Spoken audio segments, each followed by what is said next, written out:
순자야, 너 요즘 아들한테 또 잔소리했지? 얼굴에 다 써 있어. 에이, 잔소리가 아니라 관심이야, 관심. 너는 딸내미한테 또 옛날 얘기 늘어놓았지? 아유, 내가 언제? 근데 내가 젊었을 때는 말이야. 거봐, 또 시작이야.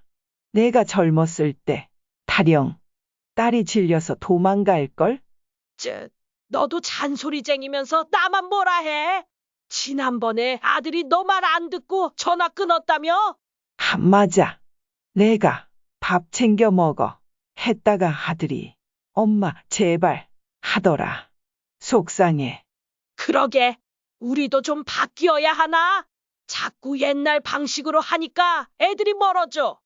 여러분, 혹시 나이 들면서 사람들과의 관계가 예전 같지 않다고 느껴본 적 있으신가요? 젊었을 때는 친구들이랑 모여서 이야기하고 동료들이랑 웃으며 지냈는데 어느새 주변에서 점점 멀어지는 느낌 받아본 적 있으시죠? 저도 75살이 되면서 그런 생각을 많이 했어요. 저는 박성호라고 합니다.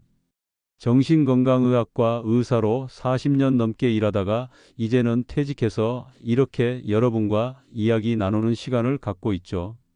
오늘은 나이 들면서도 사람들에게 존중받고 따뜻한 관계를 유지하는 법에 대해 제 경험과 진료 사례, 그리고 지인들의 이야기를 곁들여서 말씀드릴게요. 여러분도 편하게 커피 한 잔 들고 친구랑 수다 떨듯이 들어주시면 좋겠습니다. 저는 의사 생활을 하면서 수많은 분들을 만났어요. 특히 나이 드신 분들이 병원에 오시면 병 때문이 아니라 마음이 아파서 오시는 경우가 많았죠. 그분들 이야기를 들어보면 공통점이 있었어요. 바로 사람들과의 관계에서 오는 서운함, 외로움이었어요. 그래서 오늘은 나이 들면서 평판을 떨어뜨리는 행동들, 그리고 그걸 피해서 따뜻한 관계를 만드는 법을 하나씩 풀어보려고 합니다. 먼저 여러분께 여쭤볼게요. 혹시 주변에 잔소리 때문에 멀어진 친구나 가족이 있으신가요? 저부터 고백하자면 저도 잔소리를 많이 했던 적이 있어요. 제 아내가 저한테 그러더라고요. 성호야, 당신이 자꾸 잔소리하면 내가 당신 말 안 들을 거야. 그때는 깜짝 놀랐죠. 저는 관심이 있어서 한 말인데 상대방은 그걸 부담으로 느낀 거예요. 제 환자 중에도 비슷한 분이 계셨어요. 70대 초반의 김 할머니셨는데 아들에게 매일 전화해서 너 왜 그렇게 늦게 들어와? 밥은 제대로 먹었어? 하시곤 했어요. 할머니 입장에서는 아들이 걱정돼서 그러신 거죠. 근데 아들은 점점 전화를 안 받더라고요. 결국 할머니가 병원에 오셔서 우울증 상담을 받으시게 된 거예요. 저랑 이야기하면서 할머니가 그러셨어요. 선생님, 저는 아들 잘 되라고 한 말인데 왜 아들은 저를 피하는 걸까요? 그때 제가 드린 말씀은 이랬어요. 할머니, 아드님도 할머니 마음 아는 거예요. 근데 잔소리가 반복되니까 아드님이 할머니를 사랑하면서도 부담을 느끼는 거예요. 그 뒤로 할머니는 잔소리 대신 아들에게 따뜻한 말 한마디를 건네보시기로 했죠. 예를 들어, 오늘 하루 어땠어? 엄마는 내 목소리 들으니까 기분 좋아. 이런 식으로요. 몇 달 뒤에 할머니가 다시 오셨을 때 아들이 먼저 전화도 하고 같이 밥도 먹으러 갔다고 웃으시더라고요. 이 이야기를 하다 보니 제 지인 중에도 비슷한 경우가 떠오르네요. 제 친구 최 선생이라는 분이 있었어요. 저랑 같이 의대 다닐 때부터 친구였는데 이 친구가 은퇴하고 나서 자꾸 자식들한테 잔소리를 했어요. 너희 집은 왜 이렇게 어질러져 있어? 애들은 이렇게 키우면 안 돼. 그러니까 며느리가 점점 최 선생을 피하더라고요. 어느 날 최 선생이 저한테 전화해서 하소연하더라고요. 성호야, 내가 잘못한 것도 없는데 왜 며느리가 나를 싫어하는 거야? 그래서 제가 물어봤죠. 최 선생, 당신이 며느리한테 한 말이 관심인지 잔소리인지 다시 생각해봐. 그 뒤로 최 선생이 며느리랑 대화할 때 잔소리 대신 칭찬을 해보기로 했어요. 예를 들어, 며느리, 내가 애들 챙기는 거 보니까 참 대단해. 이렇게요. 놀랍게도 몇 달 지나니까 며느리가 먼저 최 선생한테 전화해서 아버님, 이번 주말에 같이 밥 먹어요 하더래요.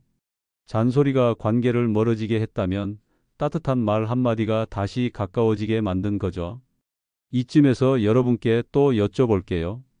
혹시 같은 이야기를 자꾸 반복해서 주변에서 피곤해했던 적 있으신가요? 저는 이걸 병원에서 정말 많이 봤어요. 나이 들면서 반복적인 이야기가 평판을 떨어뜨리는 두 번째 행동이에요. 제 환자 중에 80대 초반의 이 할아버지가 계셨어요. 이 할아버지는 젊었을 때 사업을 크게 하셨다가 힘들게 되신 분이었어요. 병원에 오실 때마다 자꾸 옛날 이야기를 하셨어요.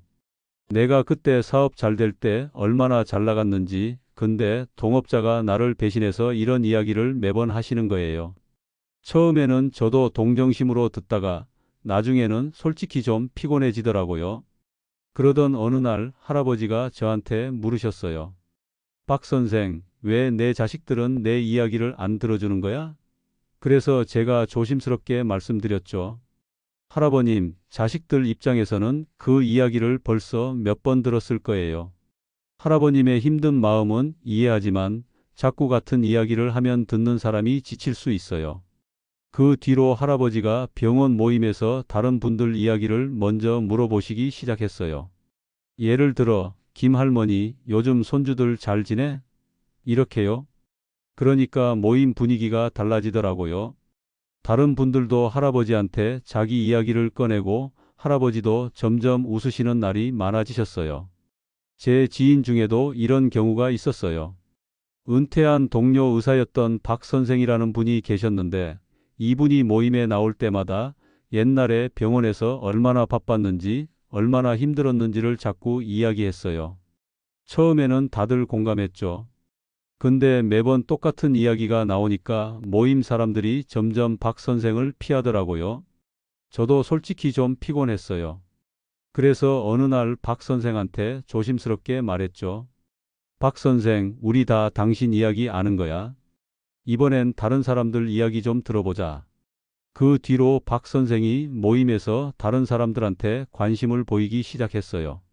예를 들어, 최 선생, 요즘 골프 어때?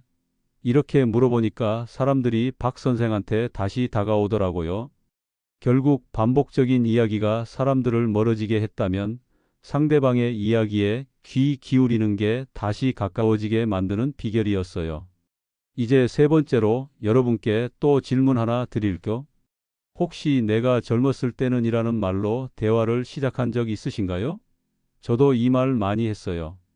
근데 이 말 나이 들면서 평판을 떨어뜨리는 큰 원인 중 하나예요. 왜냐하면 젊은 사람들은 우리가 살던 시대를 이해하기 어려운 경우가 많거든요. 제 환자 중에 60대 후반의 최 할머니가 계셨어요. 이 할머니는 자꾸 손주한테 내가 너 나이 때는 이렇게 힘들게 공부했어라고 하셨어요. 근데 손주는 그 말을 들을 때마다 스마트폰만 만지작거리더래요. 결국 할머니가 저한테 오셔서 하소연하셨어요. 선생님, 왜 내 손주는 내 말을 안 듣는 걸까요? 그래서 제가 말씀드렸죠. 할머니, 손주 입장에서는 할머니가 살던 시대가 너무 멀게 느껴지는 거예요. 그때랑 지금은 세상이 많이 달라졌잖아요. 그 뒤로 최 할머니가 손주랑 대화할 때 내가 젊었을 때 대신 손주가 좋아하는 걸 물어보셨어요. 예를 들어, 너 요즘 무슨 게임 좋아해? 이렇게요. 그러니까 손주가 할머니한테 게임 이야기부터 시작해서 자기 고민까지 털어놓더래요. 제 지인 중에도 비슷한 분이 있었어요. 은퇴한 교사였던 이 선생님이셨는데 이분이 모임에서 자꾸 내가 교사할 때는 학생들이 이렇게 안 했어 라고 하셨어요. 근데 젊은 사람들, 특히 모임에 같이 있던 후배들이 그 말에 공감하기 어려워했죠. 결국 이 선생님이 점점 모임에서 소외되더라고요. 제가 이 선생한테 조언했어요. 이 선생, 옛날 이야기 대신 지금 젊은 사람들이 무슨 고민하는지 물어보자. 그 뒤로 이 선생님이 후배들한테 요즘 애들 가르치기 어때? 라고 물어보니까 후배들이 자기 고민을 털어놓기 시작했어요. 그러면서 이 선생님이 다시 모임의 중심이 되셨죠. 이제 좀 더 깊이 들어가서 나이 들면서 인간관계에서 손해를 보는 공통점에 대해 이야기해 볼게요. 여러분, 혹시 자꾸 자기 이야기만 하다가 주변 사람들이 멀어진 적 있으신가요? 저는 병원에서 이런 분들을 많이 봤어요. 자기 힘든 점이나 과거의 업적을 너무 많이 이야기하면 듣는 사람이 부담을 느끼거든요. 제 환자 중에 70대 중반의 정 할아버지가 계셨어요. 이 할아버지는 젊었을 때 공무원으로 성공하신 분이었는데 병원에 오실 때마다 내가 그때 얼마나 잘했는지를 이야기하셨어요. 처음에는 저도 감탄했죠. 근데 매번 똑같은 이야기가 나오니까 솔직히 좀 피곤해지더라고요. 어느 날 정 할아버지가 저한테 물으셨어요. 박 선생, 왜 요즘 사람들이 나를 피하는 것 같지? 그래서 제가 말씀드렸죠. 할아버님 이야기가 훌륭한 건 맞아요. 근데 자꾸 할아버님 이야기만 하면 다른 사람들이 자기 이야기를 못 하잖아요. 그 뒤로 정 할아버지가 병원 모임에서 다른 분들한테 관심을 보이기 시작했어요. 예를 들어, 이 할머니, 요즘 무슨 재미난 일 있었어? 이렇게 물어보니까 사람들이 할아버지한테 다시 다가오더라고요. 제 지인 중에도 비슷한 경우가 있었어요. 은퇴한 회사원이었던 김 선생이라는 분이 계셨는데 이분이 모임에서 자꾸 자기 성공담을 이야기했어요. 내가 회사 다닐 때 얼마나 열심히 했는지 이런 식으로요. 근데 모임 사람들이 점점 김 선생을 피하더라고요. 제가 김 선생한테 조언했어요. 김 선생, 당신 이야기 다 아는 거야. 이번엔 다른 사람들 이야기 좀 들어줘. 그 뒤로 김 선생이 모임에서 다른 사람들한테 관심을 보이기 시작했어요. 예를 들어, 최 선생, 요즘 사업 어때? 이렇게 물어보니까 사람들이 김 선생한테 다시 다가오더라고요. 또 하나 여러분께 여쭤볼게요. 혹시 나이 들면서 외모 관리에 신경 덜 쓰게 된 적 있으신가요? 저도 75살이 되니까 예전처럼 옷차림이나 머리에 신경 쓰는 게 귀찮아지더라고요. 근데 이게 자칫 잘못하면 사람들에게 부정적인 인상을 줄 수 있어요.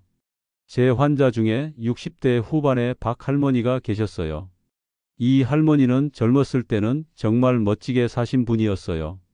근데 남편이 돌아가시고 나서 우울증이 오시면서 외모 관리에 전혀 신경을 안 쓰셨어요. 머리도 안 감고 옷도 대충 입고 다니시니까 주변 사람들이 점점 멀어지더라고요. 결국 할머니가 병원에 오셔서 우울증 치료를 받으시게 됐죠. 저랑 이야기하면서 할머니가 그러셨어요. 선생님, 제가 이렇게 된 게 창피해요. 근데 도저히 힘이 안 나요. 그래서 제가 말씀드렸죠. 할머니, 작은 것부터 시작해 보세요. 예를 들어, 머리만 감고 예쁜 옷 하나 입어보세요. 그 뒤로 박 할머니가 조금씩 외모를 가꾸기 시작했어요. 그러니까 주변 사람들이 할머니, 요즘 더 예뻐지셨어요 하면서 다가오더라고요. 결국 작은 변화가 할머니의 자존감을 높여준 거예요. 제 지인 중에도 비슷한 경우가 있었어요. 은퇴한 간호사였던 이 선생님이셨는데 이분이 나이 들면서 외모 관리에 전혀 신경을 안 쓰셨어요. 그러니까 모임에서 사람들이 점점 이 선생님을 피하더라고요. 제가 이 선생님한테 조언했어요. 이 선생, 당신이 예전에 얼마나 멋졌는지 다 아는 거야. 조금만 신경 써봐. 그 뒤로 이 선생님이 머리를 단정히 하고 옷도 깔끔하게 입기 시작했어요. 그러니까 사람들이 이 선생, 요즘 젊어지셨어요 하면서 다시 다가오더라고요. 이제 마지막으로 자녀와의 관계에 대해 이야기해 볼게요. 여러분, 혹시 자녀한테 너무 많은 걸 바란 적 있으신가요? 저는 의사 생활하면서 부모와 자녀 관계가 틀어진 경우를 정말 많이 봤어요. 제 환자 중에 70대 초반의 최 할아버지가 계셨어요. 이 할아버지는 자녀들 학업에 엄청나게 투자하신 분이었어요. 과외비로 몇 억을 쓰셨는데 자녀들이 원하는 대로 성적이 안 나오니까 자꾸 자녀들을 원망하셨어요. 결국 자녀들이 할아버지를 피하게 됐죠. 어느 날 최 할아버지가 저한테 물으셨어요. 박 선생, 내가 자식들 위해서 이렇게 했는데 왜 자식들이 나를 안 찾아? 그래서 제가 말씀드렸죠.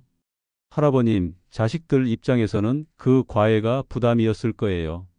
할아버님 마음은 알지만 자식들이 원하는 걸 물어보는 게 더 중요해요. 그 뒤로 최 할아버지가 자녀들한테 너희가 원하는 게 뭐야? 라고 물어보기 시작했어요. 그러니까 자녀들이 할아버지한테 다시 다가오더라고요. 제 지인 중에도 비슷한 경우가 있었어요. 은퇴한 사업가였던 박 선생이라는 분이 계셨는데 이분이 자녀들 사업 자금으로 몇 억을 지원했어요. 근데 자녀들 사업이 망하면서 박 선생님 노후 자금까지 다 날아갔죠. 결국 박 선생님이 저한테 하소연하더라고요. 성호야, 내가 자식들 위해서 이렇게 했는데 왜 내 말년이 이렇게 됐어? 그래서 제가 조언했어요. 박 선생, 자식들 사업은 신중하게 지원해야 해. 인터넷에 자영업 생존율 검색해봐. 그 뒤로 박 선생님이 자녀들한테 무리한 지원 대신 작은 도움만 주기 시작했어요. 그러니까 자녀들이 박 선생님을 더 존중하더라고요. 결국 나이 들면서 존중받는 삶은 나한테도 너그럽고 남한테도 너그러운 태도에서 시작되는 것 같아요. 나도 완벽하지 않아도 되고 남도 완벽하지 않아도 괜찮다고 생각하면 마음이 편해지더라고요. 여러분도 오늘부터 작은 것 하나씩 바꿔보세요. 잔소리 대신 따뜻한 말 한마디, 반복적인 이야기 대신 상대방 이야기 들어주기, 그리고 내가 젊었을 때 대신 지금 세대에 맞는 대화해보기. 그러면 분명 주변에서 여러분을 더 따뜻하게 대할 거예요. 긴 이야기 들어주셔서 고맙습니다. 여러분도 나이 들어도 존중받는 삶 꼭 만들어 가시길 바랄게요. 오늘도 건강하고 행복하세요.